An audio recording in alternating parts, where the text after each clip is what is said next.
Venkatesh advanced pain clinic, నొప్పి మాయం, surgery దూరం. For appointments 9155515563. మనసున్న మనిషికి సుఖము లేదంతే. అంతేనండి. ఎందుకు సార్ బాధ, మనసుకి బాధ కలిగితే ఎందుకు మనం అంత టైం తీసుకుంటాము? ఎందుకంటే మనిషి కాబట్టి మామూలు ఇతరత్ర వేటికి కూడా మనస్సు అనేది ఉండదు.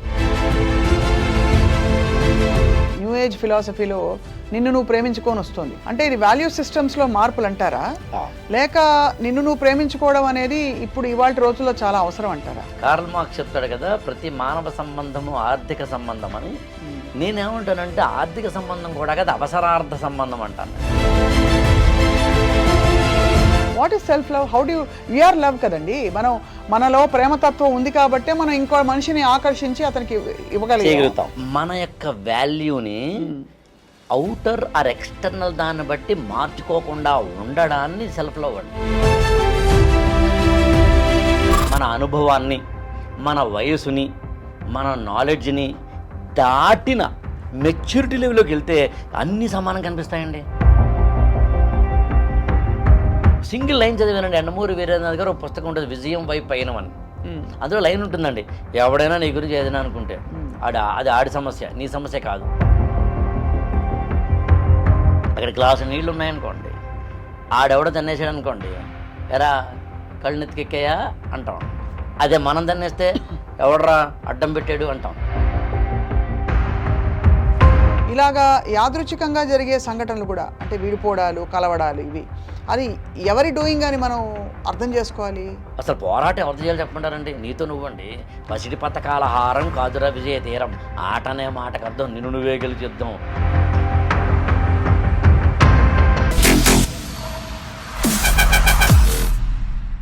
అందరికీ నమస్కారం, welcome to this candid conversation. అంటే ఏ విధమైన దాపరికాలు లేకుండా మాట్లాడుకోగలగడం, క్యాండిడ్గా మాట్లాడడం.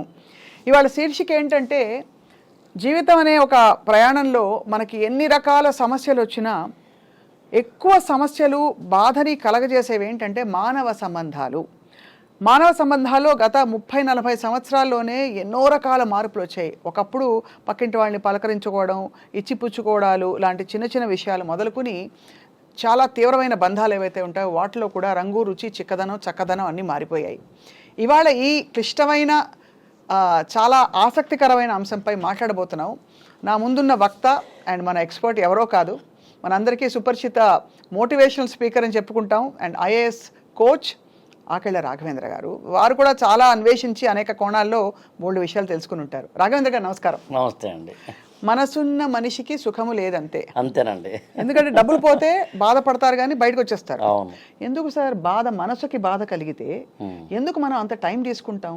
అసలు అది దానికి మనసు ఎక్కడుందంటే కూడా చెప్పలేము మనం. అవును, ఎందుకంటే మనిషి కాబట్టి అండి. అది మామూలు ఇతరత్ర వేటికి కూడా మనస్సు అనేది ఉండదు, ఓన్లీ మనిషికి మాత్రమే. ఎందుకుంటుంది అన్నప్పుడు మనకు బ్రెయిన్ ఉంటుంది కాబట్టి, బ్రెయిన్ ఎప్పుడు కూడా ఆలోచనల తరంగాలను ఇస్తుంది కాబట్టి, అవును, ఈ ఆలోచనల తరంగాల్లో మనం ప్రతిదాని గురించి థింకింగ్ ఆలోచిస్తూ ఉంటాం కాబట్టి, క్లింజింగ్ దాంట్లో మనం కలిసిపోతూ ఉంటాం కాబట్టి, అది మనకి అటాచ్ అవుతుంది కాబట్టి ఆటోమేటిక్గా మీరు ఇందాక అన్నారు, యాక్చువల్గా మానవ సంబంధాలు ఎక్కువగా యాక్చువల్గా ఆనందాన్ని కూడా కలిగిస్తాయి. అవును, ఆనందాన్ని కలిగించే మానవ సంబంధాలను మనం పెద్దగా గుర్తించాం. అవును, ఎందుకంటే ఆనందాన్ని ఇచ్చిన దాన్ని గ్రాంటెడ్గా తీసుకుంటాం, లేదా దాని పెయిన్ కాదు కదా, అది గెయిన్ కదా, కాబట్టి బాగానే ఉంటుంది. అందుకే నేను ఏమంటానంటే, నన్ను ప్రేమించే వాళ్ళకే టైం ఇవ్వలేకపోతున్నాను, ద్వేషించే వాళ్ళకి ఏమి ఇస్తాను? అంతే. సో కాబట్టి మన జీవితంలో సాధ్యమైనంత వరకు మానవ సంబంధాల దగ్గరికి వచ్చేసరికి పెయిన్ ఉంటుంది, గెయిన్ కూడా ఉంటుంది.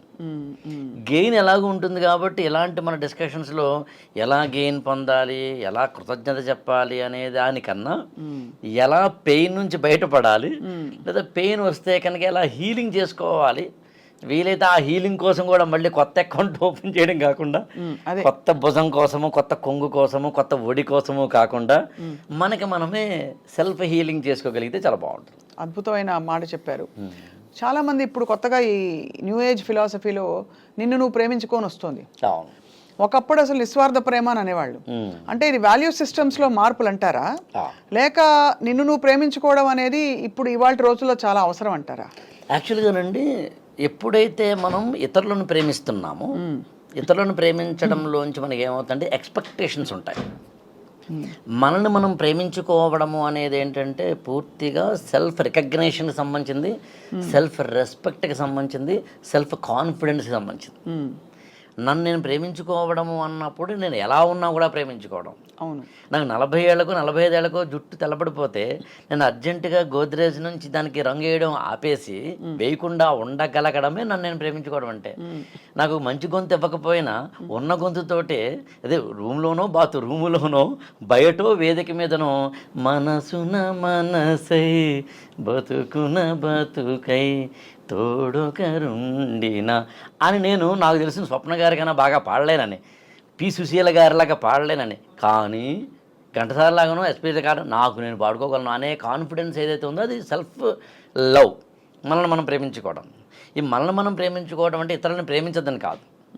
ఇతరులను ప్రేమించేటప్పుడు ఎక్స్పెక్టేషన్స్ ఉంటాయండి, ఈక్వేషన్స్ ఉంటాయండి.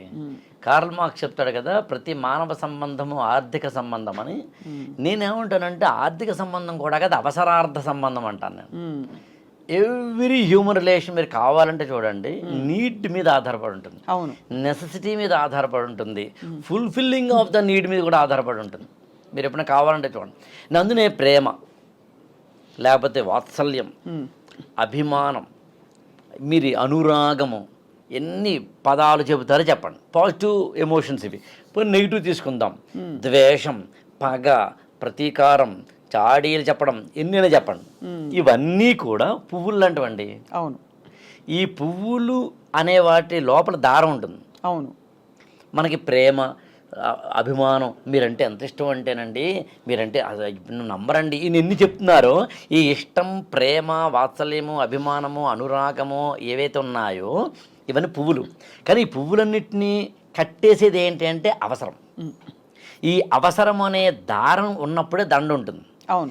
అవసరం తెగిపోయింది అనుకోండి, దారం తెగిపోయింది అనుకోండి, పువ్వులన్నీ రాలిపోతాయి. అవును. అందుకని ఇది అవసరం అన్నప్పుడు చాలామంది ఏమనుకుంటారంటే మెటీరియలిస్టిక్ అనుకుంటారు, భౌతిక సంబంధాలు భౌతిక పరమైనవే అనుకుంటారు. కాదు, ఎమోషన్ కూడా అవసరమే, లవ్ కూడా అవసరమే, కేర్ కూడా అవసరమే, పొగడ్త కూడా అవసరమే, ఇవన్నీ మన మాట కూడా అవసరమే. అందులో there will be an expiry date, everything is having expiry date. ఒక అవసరము అనేది ఎప్పుడైతే తీరలేదో, మానవ సంబంధం నాకు ఎప్పుడు ఇలా అనిపిస్తుందండి, ఇక్కడ స్టార్ట్ అవుతుంది, నెమ్మదిగా పెరుగుతుందండి, పీక్లోకి వెళ్తుంది. ఐదర్ అవసరం తీరడము, తీరకపోవడం, రెంట్లో జరుగుతుంది. ఏది జరిగినా అయిపోతుంది, ఫాలే. తీరినా ఫాలే అయిపోయింది కదా, తీరలేదు ఇంకెందుకు. చాలా సింపుల్. తీరలేదంటే తీరచ్చేమో అని ఒక హోప్ అయినా ఉంటుంది, తీరిపోతే అది లేదు యాక్చువల్గా. అంతే, నేను దక్కిందా పోయింది. అందుకే నేను ఏమంటానంటే ఇవాళ ఎమ్మెల్యే రేపటి మాజీ ఎమ్మెల్యే, నిన్నటి మాజీ ఎమ్మెల్యే రేపటి ఎమ్మెల్యే, ఏదైనా కావచ్చు.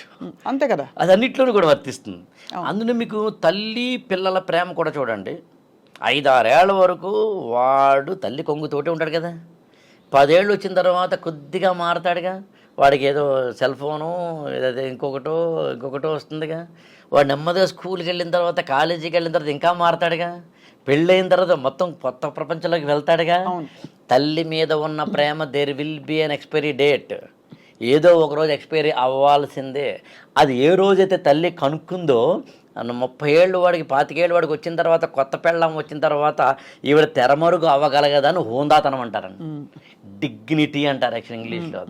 సో అందుకని మానవ సంబంధాలు అనే వాటిలో పెయిన్ ఉండక తప్పదు. దానికి సెల్ఫ్ హీలింగ్ అనే దాంట్లో ఉన్న ఒకే ఒకటి ఏంటి అంటే సెల్ఫ్ లవ్. నిన్ను ప్రేమించుకో.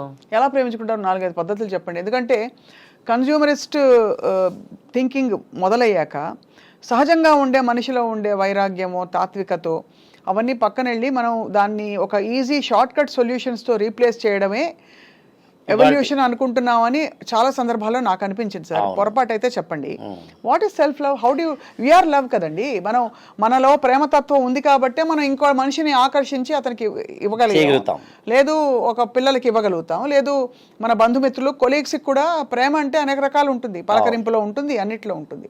మనమే ప్రేమ స్వరూపులం అని తెలుసుకున్నప్పుడు మనని ప్రత్యేకంగా మనం ఎలా ప్రేమించుకుంటాం? చాలా సింపుల్ అండి. ఇప్పుడు యాక్చువల్గా సెల్ఫ్ లవ్ అన్నప్పుడు మనల్ని మనం ఇష్టపడము, మనల్ని మనం ప్రేమించడము అంటే అసలు పాయింట్ చెప్తాను మీకు. మన యొక్క వాల్యూని అవుటర్ ఆర్ ఎక్స్టర్నల్ దాన్ని బట్టి మార్చుకోకుండా ఉండడాన్ని సెల్ఫ్ లవ్ అండి. సూపర్, మళ్ళీ చెప్పండి సార్ ఒకసారి. అద్భుతంగా ఉంది. ఎక్స్టర్నల్ పాయింట్స్ మీద ఆధారపడకుండా ఏదైతే కాన్స్టెంట్గా నీ దగ్గర ఉందని నువ్వు నమ్ముతున్నావో అది సెల్ఫ్ లవ్ అంటే. దానికి కొంచెం ఉదాహరణ చెప్తాను. మొన్న 2-3 స్టూడెంట్స్ మా ఇంటికి వచ్చారు. వాళ్ళతో మాట్లాడుతున్నప్పుడు నీకే దేవుడు ఇష్టం? వెంకటేశ్వర స్వామి.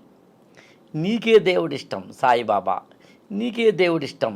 జీసస్. నీకే దేవుడు ఇష్టం? మహమ్మద్ ప్రొఫెట్. ఇలా అన్నారు అనుకుందాం. ఇప్పుడు పైన ఈ నలుగురు మీటింగ్ పెట్టుకొని నన్ను వెంకటేశ్వరం, నన్ను ఆ సాయిబాబా భక్తుడు నన్ను వాళ్ళు గుర్తించట్లేదు అని బాధపడట్లేదు. అరే నన్ను అసలు గుర్తించట్లేదు అని సాయిబాబా ఇతర దేవుళ్ళ భక్తుల గురించి బాధపడట్లేదు. అవును. అంటే నన్ను నువ్వు ప్రేమించడం మీద, నన్ను నువ్వు ద్వేషించడం మీద నా యొక్క ఈక్వేషన్స్, ఎమోషన్స్ ఫ్లక్చుయేట్ కాకపోవడమే సెల్ఫ్ లవ్ అంటే. నేను వజ్రమైతే నన్ను నువ్వు గుర్తించకపోవడం నీ తప్పవుతుందిగా. అవును. నేను కనుక మట్టి అయితే నన్ను గుర్తించకపోవడం నీ తప్పవుతుందిగా. నన్ను మట్టి అయితే ఒక విత్తనం వేస్తే నేను మొలక ఎత్తదానుగా. నా మట్టిలోని గుణాలను గుర్తించట్లేదుగా. నేను వజ్రమైతే ఆ వజ్రాన్ని తీసుకుని దాన్ని కనుక నువ్వు రాపాడించి అద్భుతంగా చేస్తే కనుక అది అందమైన వస్తువు అవుతుందిగా. అవును. అది నువ్వు గుర్తించట్లేదు. అంటే నేను వజ్రమైనా మట్టైనా ఇంకొకటైనా నన్ను నేను గుర్తించుకోగలగాలి, అదే నాకు తెలియగలగాలి.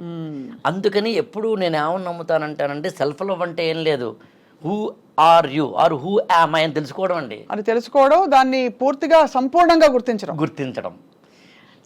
ఇంకొకటి చెప్తాను ఇక్కడ మీకండి. మెచ్యూరిటీ అండ్ ఇమ్మెచ్యూరిటీ అండి లైఫ్ అంతానండి. ఇంకేం లేదండి. మెచ్యూరిటీ అండ్ ఇమ్మెచ్యూరిటీయే. ఇప్పుడు ఈ చేతిలో బంగారం కణిక ఉందండి, ఈ చేతిలోనేమో బంగారం మామూలు బిస్కెట్ ఉందండి, మామూలు బిస్కెట్. ఇదేమో బంగారం బిస్కెట్ అనుకుందాం. ఇప్పుడు 5 ఏళ్ల పిల్లవాడికి ఈ రెండు ఇస్తే వాడు దేన్ని తీసుకుంటాడు? బిస్కెట్ తీసుకుంటాడు వాడు. అవును. అంటే బంగారం బిస్కెట్ అనేది దీనికన్నా విలువైందని తెలియకపోవడం. అవును. అదే ఇమ్మెచ్యూరిటీ అంటే. మనం ఈ రూమ్లో ఉన్నాం, కానీ ఈ రూమ్ బయట ఇంకోటి ఉందని ప్రపంచం, ఆ గది ఆ గోడ అవతల ఇంకోటి ఉందని మనకు తెలుసు. తెలియడానికి కారణాలు 2. ఒకటి ఆ ప్రపంచాన్ని మనం చూసి ఉండాలి, అవును, లేదా ఇంకో ప్రపంచం ఉందని తెలిసి ఉండాలి. అంతే. చూడ్డాన్ని అనుభవం అంటారు, తెలిసిన దాన్ని జ్ఞానం అంటారు. మనిషికి 2 నాలెడ్జ్ అండ్ ఎక్స్పీరియన్స్ అండి. చంటి పిల్లడిగా తెలియదు, అందుకు వాడు బయట ప్రపంచం ఏదో తెలియదు కాబట్టి ఇదే ప్రపంచం అనుకుంటూ ఉంటాడు. అవును. బావిలోని కప్పలాగా. అవును. కుపస్థ మండూకం. అలా మనం కనుక మన అనుభవాన్ని, మన వయసుని, మన నాలెడ్జ్ని దాటిన మెచ్యూరిటీ లెవెల్లోకి వెళ్తే అన్నీ సమానం కనిపిస్తాయండి. అన్నీ కరెక్ట్. ఎవరైనా తిట్టినా పెద్దగా మనకేమీ అనిపించదు. ఎందుకంటే నేనేంటో నాకు ఆ విలువ తెలిసినప్పుడు నువ్వు కొత్తగా దానికి లేబుల్ ఏంటి? అందుకని ఏమంటారంటే ఉదయం నుంచి రాత్రి వరకు మనకి అందరూ లేబుల్ వేస్తారండి. స్వప్న గారు చాలా మంచి ఒకరు అన్నారండి, స్వప్న గారు నీకు తెలిసిన అసలు ఒకళ్ళు అన్నారండి, స్వప్న గారు ఎంత బాగా పడతారంటే ఒకరు అన్నారండి. అన్ని రకాలుగా మీకు లేబుల్స్ ఇస్తారండి. ఆకలి రాఘవేంద్ర వేస్ట్ ఫెలో, ఆకలి రాఘవేంద్ర దొంగ, ఆకలి రాఘవేంద్ర అద్భుతము, ఆకలి దొర, ఆయన నమ్మితే అన్ని చేస్తాడు, ఆయన వేస్ట్ అన్నీ ఇచ్చారండి. నేనేమంటానంటే ఉదయం నుంచి రాత్రి వరకు ఇలా ఇవ్వబడిన లేబుల్స్ అన్నింటినీ అంటించుకుని ఇంటికి వెళ్ళిన తర్వాత రాత్రి పడుకునే ముందు వాటన్నింటినీ కడుక్కుని తెల్లటి గోడలా తయారై ఉదయానికి మళ్ళీ శ్వేతవర్ణపు ధవళకాంతిలో కనుక మనం లేవగలిగితే ఇందులో పొగడ్తలు ఉన్నాయండి, అది తెగడ్తలు ఉన్నాయండి. రెండింటిని సమానంగా స్వీకరించు. అదే స్వామి వివేకం చెప్పారు, attachment with detachment, detachment with attachment. స్వీకరించడం సరే, ఎలాగో స్వీకరిస్తాం, చచ్చినట్టు స్వీకరిస్తాం. అంటే ఆప్షన్ యాక్చువల్గా మీకు రహస్యం చెప్పంటారా? చెప్పండి. మీరు చచ్చినట్టు అన్నారు కదా, యాక్చువల్గా చాలా మంచి పదం అండి అది. ఎందుకో చెప్పంటారా? నేను ఒక కొటేషన్ ఇంగ్లీష్లో ఉంది, దాన్ని మార్చి చెప్తాను, ఎవరైనా దాన్ని అర్థం చేసి వేస్తారు. If murder is inevitable enjoy it అన్నారండి. అంతే. అందుకని మీరు ఎప్పుడైతే చచ్చినట్టు జీవితాన్ని తీసుకోవడం మొదలుపెట్టారో, చచ్చినట్టు జీవితంలో వచ్చిన అన్నిటినీ తీసుకోవడం మొదలుపెట్టారో, మీకు తెలియకుండా ఒక ఆనందం వస్తుంది. ఆనందం వస్తుంది. Correct, perfect. తిన్నగా వేము తీయనుండు, యూఆర్ గోయింగ్ టు ఎంజాయ్ అండి. మీరు నమ్మరండి, నా లైఫ్ నేను మొత్తం గత 15-20 ఏళ్ళ చూస్తే నాకు అంతే మోర్ సెన్సిటివ్ అండి, వెరీ మచ్ సెన్సిటివ్. యాక్చువల్గా అసలు ఎంత సెన్సిటివ్ అనుకుంటున్నారు? నేను ఇంటర్మీడియట్ చదివేటప్పుడు అయితే కనుక చాలా సెన్సిటివ్. నేను ఎవరైనా అనుకుంటున్నారా, నన్ను గురించి ఏమనుకుంటున్నారు, మా అన్నయ్యలు ఏమనుకుంటున్నారు, మా బావలు ఏమనుకుంటున్నారు, మా మామగారు ఏమనుకుంటున్నారు, మా టీచర్ ఏమనుకుంటున్నారని సరిపోయేది. యాక్చువల్గా సింగిల్ లైన్ చదివానండి, ఎండమూరి వీరేంద్రనాథ్ గారు ఒక పుస్తకం ఉంటుంది, విజయం వైపు పయనం అని. అందులో లైన్ ఉంటుందండి, ఎవడైనా నీ గురించి ఏదైనా అనుకుంటే అది ఆడి సమస్య, నీ సమస్య కాదు. Single line. సో అందుకని ఇందాక చెప్పాను కదా, నాలెడ్జ్ ఎక్స్పీరియన్స్ అయిన లైఫ్ అంటే ఈ రెండింటిని దాటిన ఒకనొక ప్లేన్లోకి వెళ్తే మెచ్యూరిటీ అండి.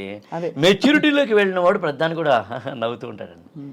అందుకని చచ్చినట్టు స్వీకరించడం కూడా నా దృష్టిలో బతకడం కోసమే. అంతే అంతే, చాలా బాగా చెప్పారు సార్. ఇందాక మీరు అన్నారు ప్రధానికి ఒక ఎక్స్పైరీ డేట్ ఉంటుందని, మరి భార్యాభర్తలకి శాశ్వత బంధం, ఇది 7 జన్మల బంధం, ఒకదాంతో సరిపెట్టుకోకుండా అనే మన వ్యవస్థలో మీరు అది కూడా ఎక్స్పైరీ డేట్ ఉందంటే మరి ఎలా స్వీకరిస్తారు? 7 జన్మల బంధం అనేది ఎందుకు వచ్చింది అనే దాన్ని సీరియస్గా తీసుకుంటే ఆ లైన్ మామూలుగా ఎవరు అని ఉంటారనేది సరదాగానే ఉంటారులేండి. గట్టి బంధం అనే అర్థంలో ఇప్పుడు ఒకసారి మనం మాటలు ఎక్స్ప్రెస్ చేసేటప్పుడు మీకు తెలిసే ఉంటుంది, ఆయనకి చాలా డబ్బులు ఉన్నాయండి అంటారు. చాలా డబ్బులు అంటే లెక్కలేనంత అని. అట్లా 7 జన్మల బంధము అంటే అర్థం ఏంటంటే చాలా గట్టిగా ఉండే బంధం అని. కానీ నేను దాన్ని సీరియస్గా తీసుకుంటే ఏమంటానంటే ఇట్ ఈజ్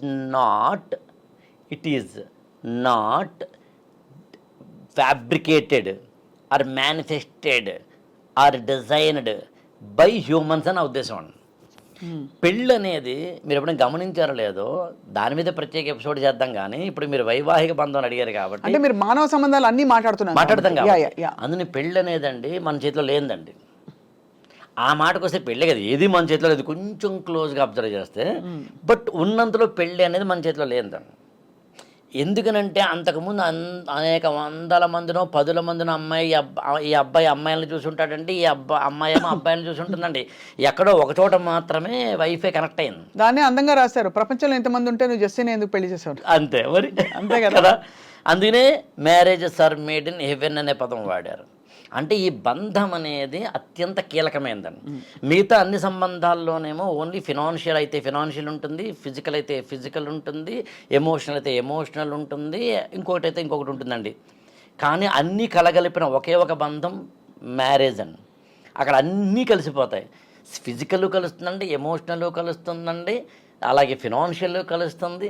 భార్యాభర్తలు ఇద్దరు కలిసి మాట్లాడుకునే కదా భూమి కొని లేదా ఇల్లు కొని ఈఎంఐలు కడతారు. మీ భాషలో చెప్పాలంటే ప్రిలిమ్స్ మెయిన్స్ అయిపోయి ఇంటర్వ్యూ దాకా వచ్చేది. అంతే, ఎగ్జాక్ట్లీ మన ఐఏఎస్ భాష చెప్పాలంటే. సో అన్నీ ఉంటుంది కాబట్టి అన్ని లంపటాలు ఉంటాయి. మోస్ట్ క్రూషియల్ అది, దాని కూడా ఎక్స్పైరీ డేట్ ఉంటుందండి. దాని ఎక్స్పైరీ డేట్ ఎలా ఉంటుందో చెప్తాను మీకు. రూపాంతరం చెందుతుంది లేదా మనకు కొన్ని ఎక్స్పైరీ అనిపిస్తాయి, కొన్ని అనిపించవంతే. ఒక పెళ్ళైన తర్వాత 2 నెలలకి విడిపోవచ్చండి, 2 ఏళ్ళకి విడిపోవచ్చండి, 10 ఏళ్ళకి విడిపోవచ్చండి, 20 ఏళ్ళకి విడిపోవచ్చండి, 30 ఏళ్ళకి విడిపోవచ్చండి. ఎప్పుడో ఒకప్పుడైతే విడిపోక తప్పదండి. ద లాస్ట్ ఎక్స్పైరీ డేట్ ఏంటి చెప్పమంటారండి పెళ్ళికి? మరణం, డెత్. ఇద్దరిలో ఒకరైతే ఖచ్చితంగా మరణించాలి ఫస్ట్, లేదా ఇద్దరు ఒకేసారి మరణించాలి. పోని ఏ పర్మిటేషన్స్ అండ్ కాంబినేషన్ తీసుకున్నా దట్ ఈజ్ ఇన్ఎవిటబుల్. ఆ ఇన్ఎవిటబుల్ టైం అంటే ఎక్స్పైరీ డేటే కదా. అవును. అందులో ఎవరైనా డైవోర్స్ అయ్యో లేదా ఉన్న బాధపడుతున్న వాళ్ళు ఎవరైనా నాకు ఎప్పుడైనా కనిపించినప్పుడు, ఈ పెళ్ళిళ్ళు వాటికి వెళ్ళినప్పుడు, అక్కయ్య గారు అమ్మాయో ఎవరు ఉంటారు కదండి, నేను వాళ్ళు చెప్పేది అదే. ఎప్పటికప్పుడైతే మరణం ద్వారా విడిపోవాల్సిన మీరు మరణం కన్నా ముందే విడిపోయిన ఒకనొక ఇన్సిడెంట్ అంతే. దానికోసం పెద్దగా ఎందుకు మీరు అంటే అది విషాదము కాదు, అది బాధాకరం కాదు, లైట్గా తీసుకోండి అని యువతల గురించి చెప్పడం నా ఉద్దేశం కాదు. చెప్పేటందుకే నీతులు ఉన్నాయి అని మనందరం మన కోణంలో చూస్తాం జీవితాన్ని అంతటిను. అక్కడ గ్లాసు నీళ్ళు ఉన్నాయనుకోండి, ఆడెవడో తన్నేసాడు అనుకోండి, ఎరా కళ్ళు నెత్తికెక్కాయా అంటాం. అదే మనం తన్నేస్తే ఎవడరా అడ్డం పెట్టాడు అంటాం.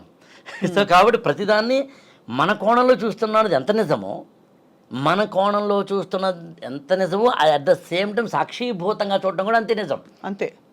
అందుకని అవతల వ్యక్తికి ఎంత కాదనుకున్నా ఒక ఎక్స్పైరీ డేట్ అనేది ప్రతి బంధంలోనూ ఉంటుందండి, ప్రతి బంధంలోనూ ఉంటుందండి.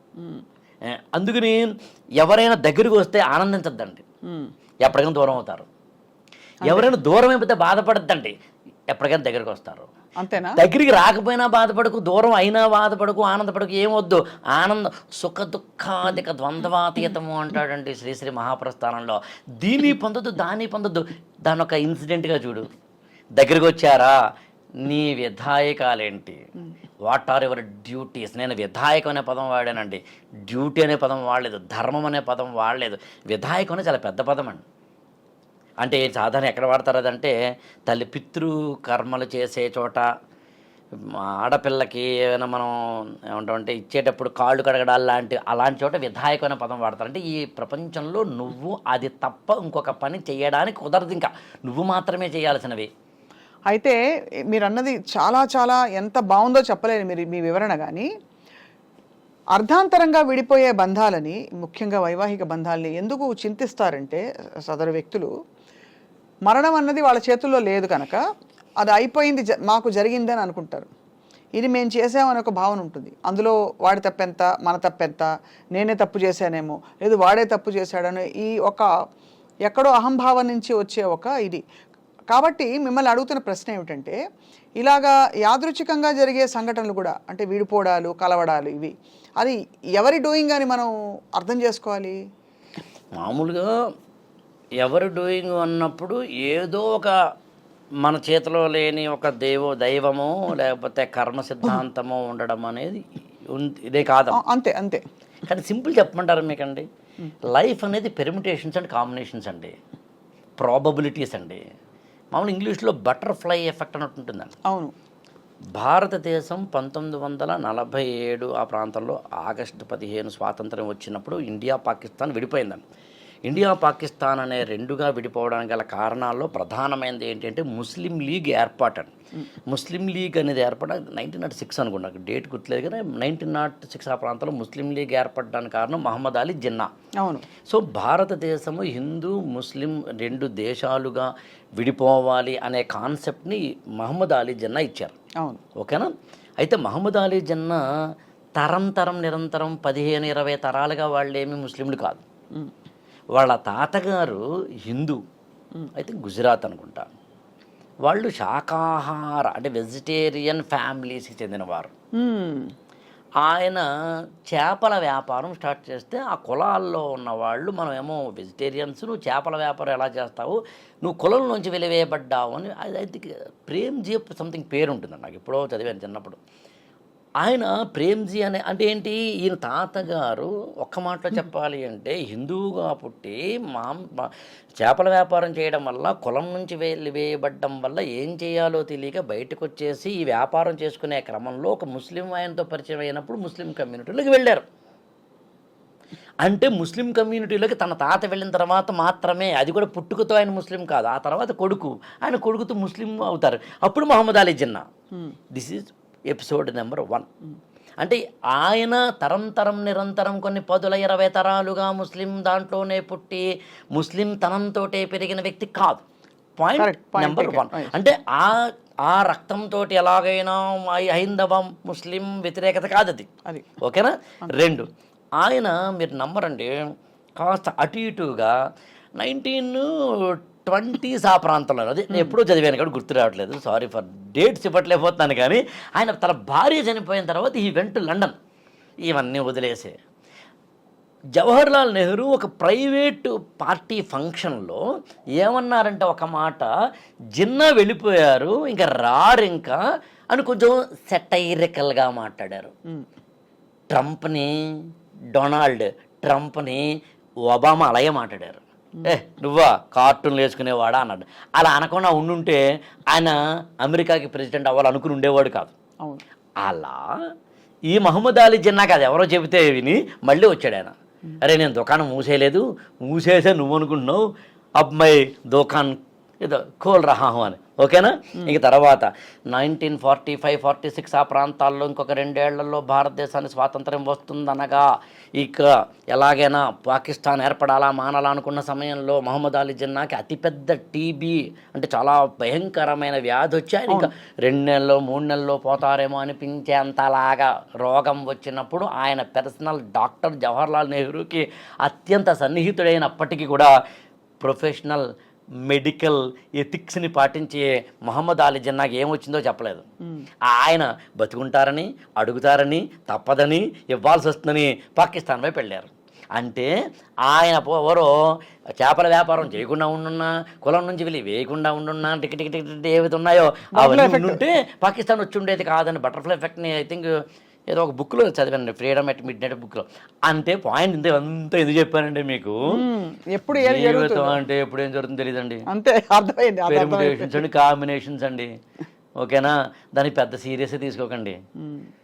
జీవితం సీరియస్ మామూలుగా తీసుకుంటే ఇంత సీరియస్గా ఉంటే, సీరియస్గా తీసుకుంటే ఇంకెంత సీరియస్గా. బాబాయ్ అందుకని వచ్చిందాన్ని హ్యాపీగా తీసుకుందామండి. అందుకు నేను ఏమంటానంటే ఆరాటం వద్దు, పోరాటం కావాలో చేసుకో. పోరాటం దేంతో అయితే దాంతో. అసలు పోరాటం ఎవరితో చేయాలి చెప్పమంటారండి? నీతో నువ్వండి. పసిడి పథకాల హారం కాదురా విజయ తీరం, ఆటనే మాటకు అర్థం నిన్ను నువ్వే గెలిచిద్దాం, రాత్రి పడుకునేసరికి మనం కదా అనుకోగలగాలి. ఇంకెవడు సర్టిఫికేషన్ ఇవ్వడం ఏంటి? అది ఎందుకు చెప్తాను మీకు, వైవాహిక బంధం దగ్గరకు వచ్చేసరికి భార్యాభర్తల మధ్య ఉన్నది ఎక్స్పైరీ డేట్కి సంబంధించి ఎందుకు దీన్ని చాలా వాల్యూ ఎపిసోడ్గా తీసుకుంటారు అంటే అత్యంత కీలకమైన ఘట్టం కాబట్టి, ఎమోషనల్గా మనం ఫూల్స్ కాబట్టి, ఎమోషనల్ బాండింగ్ ఉండకపోతే మనిషిగా మనం బతకలేం కాబట్టి, ఇవన్నీ కారణాల వల్ల అక్కడ ఎప్పుడైనా రప్చర్ అయినప్పుడు, మానవ సంబంధాల్లో ఎక్కడ రప్చర్ అయినా మనం చాలా తీవ్రంగా తీసుకుంటాం. అవును. అందుకు నేను ఏమంటానంటే ప్రేమించద్దు, ద్వేషించద్దు. ప్రేమను చోట ద్వేషం సమస్థితి. మీరు నమ్మరండి, ప్రేమ ఉన్న చోట ద్వేషం ఉంటుందండి. నేను ఎప్పుడు నన్ను ఎవరండి ఇవాళ ఎవరైనా నిజంగా ఒట్టే చెప్తున్నానండి, ఏదో నాకు 2 లేవండి.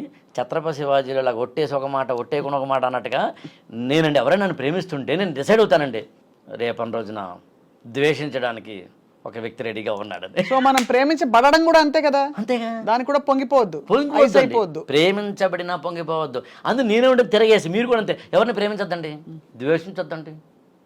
ఎవరిని ప్రేమించవద్దు, ద్వేషించవద్దు. చూడాల్సిన అలాగే ఫ్యాక్ట్ అంతే. అందులో విధాయకునే పదం వాడినండి. కరెక్ట్. విధాయికలు అర్థం చేసుకున్నట్లయితే దాని కింద ఉండేది విద్యుక్త ధర్మాలండి, దాని కింద ఉండేది కర్తవ్యాలండి, దాని కింద ఉండేది మామూలు పనులండి. మన ఈ విధాయకాల దగ్గరేమో పట్టుకోగలిగి మిగతావన్నీ పారామీటర్స్ చూసుకోగలిగితే లైఫ్ బాగానే ఉంటుందండి. చాలా అద్భుతంగా చెప్పారు, చాలా ప్రాక్టికల్గాను చెప్పారు. అలా అని పూర్తిగా జీవితంతో తెగదింపులు చేసుకునే విధంగా లేకుండా బాగా చెప్పారు సార్.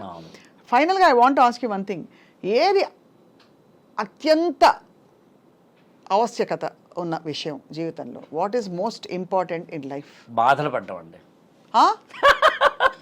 సుఖాలు పడ్డం కాదండి, బాధలు పడ్డం. బాధపడ్డవారు మాత్రమే, గుర్తుంచుకోండి, బాధపడ్డవారు మాత్రమే తీయని రాగాలు అందిస్తారండి. Our sweetest songs are the saddest ones అంటాడండి జాన్ కీట్స్. మా ఏమంటారంటే దేవులపల్లి కృష్ణశాస్త్రి అంటే, మా విషాద గీతాలన్నీ మధురమైన గీతాలే. నేను ఏమన్నా అంటే నేను ఏదో కాలు మీద కాలు వేసుకుని ఏసీ రూమ్ లో మంచి నేను చెప్పట్లేదు. మీరు కాళ్ళు మీ నీళ్ళలోకి దిగు కానీ కాళ్ళు తడుపుకోవద్దన్నారు ముందు. అవునండి. ఇప్పుడు కాళ్ళు తడుపుకోకుండా మనకి కాళ్ళు ఇంకా అందంగా చల్లని ఇది తగలాలంటే ఎలా తగులుతుంది? అవునండి. బాధలు మీరు ఇందాక అన్నారు డోంట్ ద్వేష్ డోంట్ ప్రేమ్ అన్నారు. కాదు, అది వేరు, మళ్ళీ ఇది వేరు. అంటే నిండా మునిగితేనే కదా చలంతో ఉందో లేదో తెలుస్తుంది. కాదు, నేనేమంటున్నానంటే ప్రేమించండి, ప్రేమించి బాధపడండి, నాకు అభ్యంతరం లేదు. ఏదో నాకు హఠాత్తుగా బసవరాజు అప్పారావు అనుకుంటాను కదా, వల పెరుంగక కులికి మురిసే కంటే వలచి విఫలం ఉంది విలపింప మేలురా అంటాడండి. ప్రేమించకుండా ఉండడం కన్నా ప్రేమించి ఫెయిల్ అయ్యి ఏడుతూ కూర్చోకాడు. నేను దాన్ని కాదంటలేదండి. What I want to convey చాలా జాగ్రత్తగా వినాలి మీరు. జీవితంలో నువ్వు ప్రేమించినా ద్వేషించినా, సుఖంగా ఉన్నా దుఃఖంగా ఉన్నా, పెళ్ళైనా విడాకులైనా, జాబ్ వచ్చినా పోయినా, ఆరోగ్యమైనా అనారోగ్యమైనా, పిల్లలున్నా లేకపోయినా, మీరు ఆ వ్యాపారంలో లాభమైనా నష్టమైనా, చదివినా చదవకపోయినా, whatever you name it, జీవితంలో ఖచ్చితంగా రెండు ఉంటాయి, ఆనందము బాధ. ఆనందం విషయంలో అంటే the patient needs the doctor అంటారండి బైబిల్లో. అలాగా మనం ఆనందంగా ఉన్న వారి గురించి మీరు నేను మాట్లాడాల్సిన అవసరం లేదు. కాస్త కూర్చో ఎవరైనా కాస్త పెయిన్లో ఉన్న వాళ్ళ గురించి మాట్లాడదు. ఏమ రైట్? అందులో ఆ పెయిన్లో ఉన్నప్పుడు ఆనందం ఉంటుంది కదా, దాంతోపాటు బాధ ఉంటుంది కదా. బాధను అనుభవించంటున్నాను నేను. ఆ అనుభవించలేనప్పుడు దిగద్దంటున్నాను నేను. నా పాయింట్ మీరు క్యాచ్ చేస్తున్నారు కదా. అందుని ప్రేమిస్తే ఏదో ఒకరోజు ఎక్స్పైర్ అవుతుంది కాబట్టి అప్పుడు బాధపడాల్సి వస్తుంది. ఆ బాధ నిన్నే కొంగదీసే స్థాయిలో చేసుకోకు. అందులో నేను ఏమన్నా నమ్ముతాను, నేను చోట డైరీలో రాసుకున్నానండి, జీవితం అంతా గాయాలమయం కానీ అదే బాగయ్యింది. పిల్లన గ్రోవిని అయ్యాను, ఇప్పుడు నా గాయాలన్నీ గేయాలు అవుతున్నాయి. అబ్బాబాబాబాబాబా. పిల్లన గ్రోవికి నిలువెల్ల గాయాలు, అల్లన మోవికి తాకితే గేయాలు.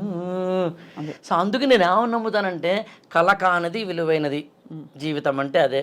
అగాధమౌజల నిధిలోన ఆణిముత్యమున్నటులే, శోకాల మడుగున దాగి సుఖమున్నదిలే. అందుకు నేను ఏమన్నానంటే, నువ్వు అడుసు తొక్కనేలా కాళ్ళు కడగనేలా అనుకుంటావా, నాకు అభ్యంతరం లేదు. అప్పుడు టచ్ మీ నాట్ పద్ధతిలో ఉండు, ఎవరితోటి ఏం పెట్టుకోకు, డిటాచ్మెంటు అటాచ్మెంటు ఏం వద్దు, కోన్ కిస్కా అదేమంటే దాన్ని ఏక్ నిరంజన్లా ఉండు, వస్తావు వెళ్తావు. లేదు కాదండి నాకు అలా కాదు, అన్నీ కావాలి అంటే అన్నీ పెట్టుకో, ఈ అన్నీ ఎప్పటికైనా విడిపోతాయి, విడిపోయినప్పుడు బాధపడకు, ఒకవేళ బాధపడాల్సి వస్తే దాన్ని కూడా మధురమైనదిగా స్వీకరించు. అన్నీ విడిపోతాయి, ఒకటి మధ్యలో వచ్చి నిన్ను కొడుతూ ఉంటే అది కూడా తప్పదండి. మరి అంటే ఇప్పుడు ఎలా ఉంటుందంటే, కరెంటు మనం కనెక్షన్ పెట్టుకున్న తర్వాత షాక్ ఎప్పుడైనా మరి ఉంటుందిగా. మరి సో కావున మూలంగా చెప్పింది ఆర్జీవి గారి భాషలో చెప్పాలంటే, ఎవరి చావు వాళ్ళు చావాల్సిందే, ఎవరి బతుకు వాళ్ళు బతకాల్సిందే. రాఘవేంద్ర గారి భాషలో చెప్పాలంటే, ఎవరి ప్రయాణాన్ని వారు నడవాల్సిందే. అంతేనా? అంతే. అంతటి కలిపి నట్షల్లో సింగిల్ లైన్లో ఏం చెప్తానంటే, నువ్వు కొంతకాలం ఇక్కడ ఉండడానికి వచ్చావబ్బా, ఈ ఉన్నంతలో. దొంగమూడు సినిమాలో చిరంజీవి, సెకండ్ చిరంజీవి కొత్తగా ఇంట్లోకి వస్తాడండి, కింద పడిపోతాడు. అయ్యో పడిపోయారేంటి అంటే, పడిపోలేదు నేలను చెక్ చేస్తున్నాను అంటాడు. అందుని పడిపోయిందాన్ని కూడా నేలను చెక్ చేస్తున్నా అనుకో, ఇది బాగుంది చేయగలిగి. తన్నినా ఎవడైనా గుర్తుంచుకోండి, తన్నినా ఎవడైనా బూరెల పొట్టులో పడ్డామని పడకపోయినా చుట్టూ బూర్లు మనం తయారు చేసుకుంటూ ఉండగలిగితే ఏమవుతుంది, అడ్వాంటేజ్ ఏమవుతుందంటేనండి, మన ముందు ఆనందంగా ఉండగలుగుతామండి.